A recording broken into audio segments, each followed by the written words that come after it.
What do we know about black holes? It's a very dangerous object, an area of space-time with a gravitational pull so high that it absorbs everything in its vicinity, including light. For a long time, black holes have had a reputation of a space monster that consumes everything around it, and it can even destroy information. But how accurate are these accusations? What if we tell you that black holes can do more than destroy entire star systems? They can create them too. Let's take a closer look at their theories. For starters, let's talk about the terminology. Are these objects actually holes, and are they actually black? If you ask scientists from different scientific backgrounds a question about the nature of black holes, their answers may be similar. But the approach would be different for a physicist, an astronomer, a mathematician, for example. That's because within a black hole, the laws of physics as we know them doesn't function the same way. And according to Einstein, gravitation within this object warps space so much that it forms a tear. So how does a black hole form? Can it form in place of any star? Scientists are still debating about the mechanisms behind the appearance of black holes, but the most popular theory is the gravitational collapse, which suggests that the hole can only form from stars the mass of which is between 2.5 to 5.6 times larger than the Sun's mass. And yet once the black hole is formed, it will only be a few dozen miles in diameter. Incidentally, if the Sun ever became a black hole, its radius would only be 1.9 miles, whereas the original radius is around 432,450 miles. What is the significance of these numbers? What determines the compression limit at the point a star becomes a black hole? It's called the Schwarzschild radius, named after astronomer Karl Schwarzschild, who was the first one to discover this pattern. The thing is, any object in the universe can be turned into a black hole if it's compressed down to a certain radius. And the Sun would have to be compressed to 1.9 miles in radius. For Earth, that figure is 0.35 inches, just a little larger than a grain of rice or a ball in a ballpoint pen. You can use this formula and have fun calculating how much you'd need to compress the objects around you to make them into black holes. There are two main ways to interpret the way black holes form. One that is consistent with the general relativity theory, and one consistent with quantum mechanics. According to the general relativity theory, the entire surface of a black hole is a spherical boundary, preventing light and matter from escaping. This is known as the event horizon, the point when the gravitational forces within the black hole begin to devour everything around it.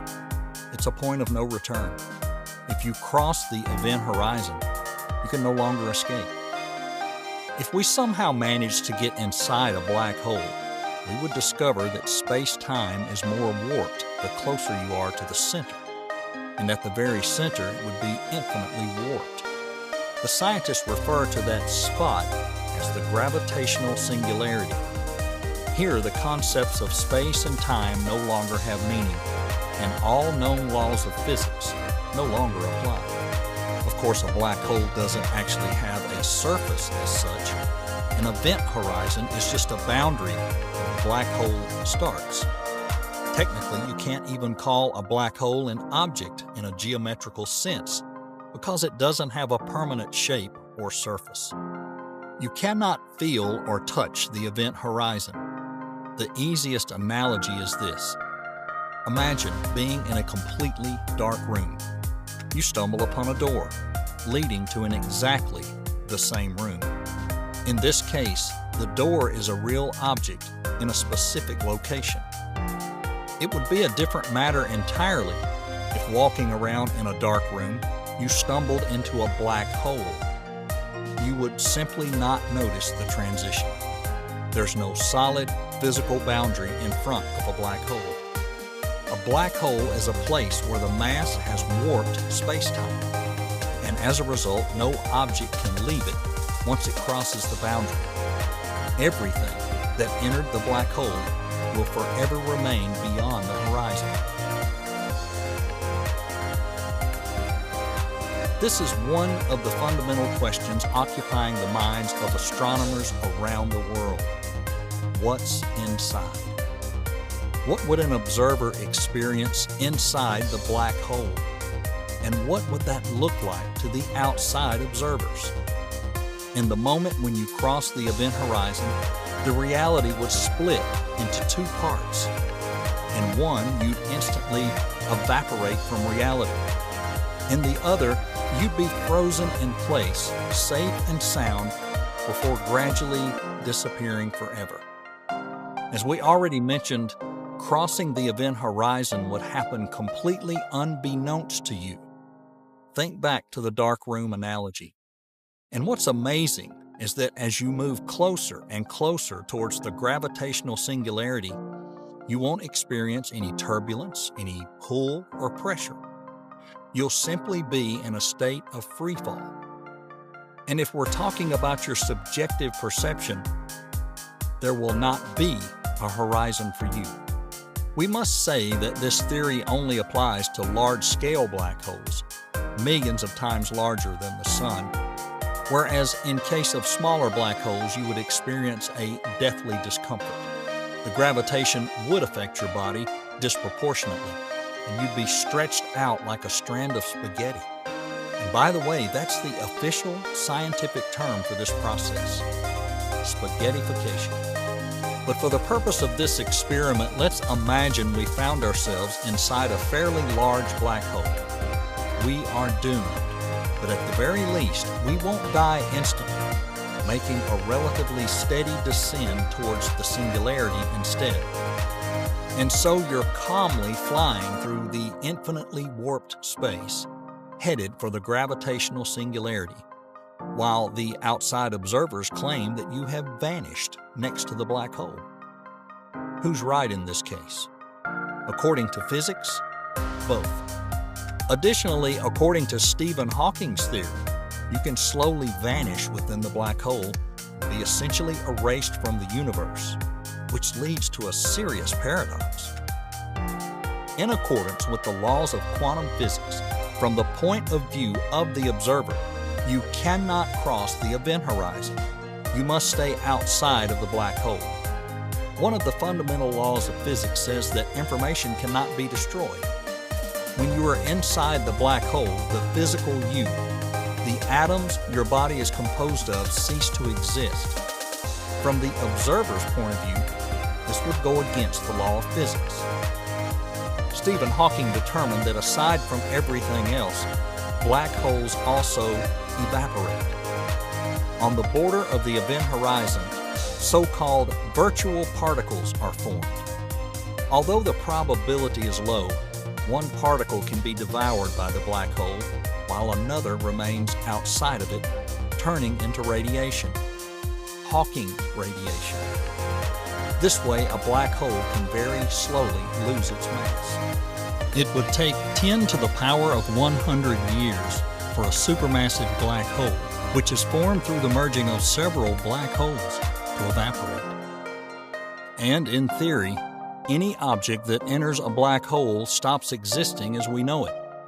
All of its matter turns into heat, which goes against the principle of indestructible information. That's something known as the black hole information paradox. Fortunately, the scientists succeeded in getting closer to unraveling this paradox, but not without some caveats. According to research by students from the University of Ohio, black holes are actually gigantic fuzzy balls, or as they are literally christened in the study, fuzzballs. Contemporary theory suggests that a non-spinning, non-charged black hole is characterized by a single indicator, its mass. If an object enters the black hole, all of its characteristics and state at the time of the event will make no difference. All that will change as a result of this absorption is a mass increase. There is an expression to describe this aspect. black holes have no hair. What it's trying to say is that all non-spinning and non-charging black holes of the same mass are indistinguishable from one another. Even if the information about the object is stored inside the black hole, it has no influence on its radiation. But string theory physicists found an elegant solution for this paradox. According to this theory, all matter surrounding us is made up from thin, vibrating quantum strings, and to understand the way they work, we should imagine the strings of musical instruments. Normal strings can vibrate, bend, fold. The same thing can happen to these quantum strings. And so, according to theoretical physicists, black hole may look like a fuzzball created entirely from quantum strings vibrating in accordance with their special quantum laws. In this case, we can imagine a black hole not as a place full of densely packed particles, but as a yarn ball of quantum strings. In this theory, there's no singularity or even an inside of the hole. Space-time simply doesn't exist beyond the event horizon. Consequently, you as the object couldn't enter the black hole. Your fall would change the vibrations of the fuzzball, which would affect the radiation emitted by the black hole. As a result, the information is not destroyed. The fuzzball theory helped to resolve another paradox pertaining to the physics of black holes. We already mentioned Hawking radiation, but we didn't specify that the mechanism of this hypothetical radiation emanating from the black hole is linked to creating virtual particles in a vacuum. Generally, these particles can be observed in the same way we see light radiated by the sun and other high-temperature bodies. The difference between Hawking radiation and electromagnetic radiation from celestial bodies such as stars is that in the case of the latter, photons are generated from interacting elementary particles as opposed to from nothing. Photons emitted throughout the lifespan of a black hole will have an entropy too great for the process to correspond to the general principles of quantum mechanics. In a nutshell, entropy is a measure of how evenly the energy is distributed within the universe. The principles of quantum mechanics require for the photon entropy to be lower than the entropy of the black hole. To resolve this paradox, scientists considered a phenomenon known as the wormhole paradigm. To properly calculate entropy, you must account for the photons leaving the gravitational field of the black hole, as well as the particles that enter the black hole. If we view a black hole as a classic general relativity object, with an event horizon and a singularity, the equations have inconsistencies. However, if black holes are viewed as the string theory, fuzzballs, that problem is solved. And very recently, in January 2022, Old Man Hubble delivered another surprise related to black holes. Turns out the radiation we discussed can directly influence the process of forming stars, lighting up the stars in a faraway region of space as if in confirmation of the fuzzball theory. While observing the faraway galaxy Hines 2-10, Hubble discovered a flow of radiation moving towards a dense gas cocoon from somewhere around the center of the galaxy, presumably where a black hole must be. Spectroscopy showed that the radiation moved at the speed of around 1 million miles per hour, crashing into the dense gas formation and changing its density. This is opposite to the effect observed in larger galaxies. There, matter approaching a black hole is swept up by the surrounding magnetic fields, creating flaming bursts of plasma. These jets move at a speed close to the speed of light. Any gas clouds that get in the way of these jets emitted by a black hole would be too hot, limiting their ability to cool down and form a star. Matter will simply be unable to condense into a star. With a less massive black hole at the center of Hines 2-10 and the softer radiation it emits, gas was compressed just enough to start the process of forming a star. Heinz 2 to 10 is only 30 million light-years away, close enough for the Hubble telescope to record images and spectroscopic evidence of black hole radiation. Scientists expect that in the future even more research will be dedicated to studying black holes in such dwarf galaxies. This could become a key to uncovering a mystery of the origins of supermassive black holes in the early universe. The main clue may have something to do with the mass of a galaxy and a black hole at its center. This type of research once again brings up the undeservedly tarnished reputation of black holes. Turns out, as well as consuming, they can also create. And this is yet another reason to take a fresh look at black holes. Not as some scary monsters hiding in the depths of space, but as incredible, unique objects that turn our understanding of space upside down.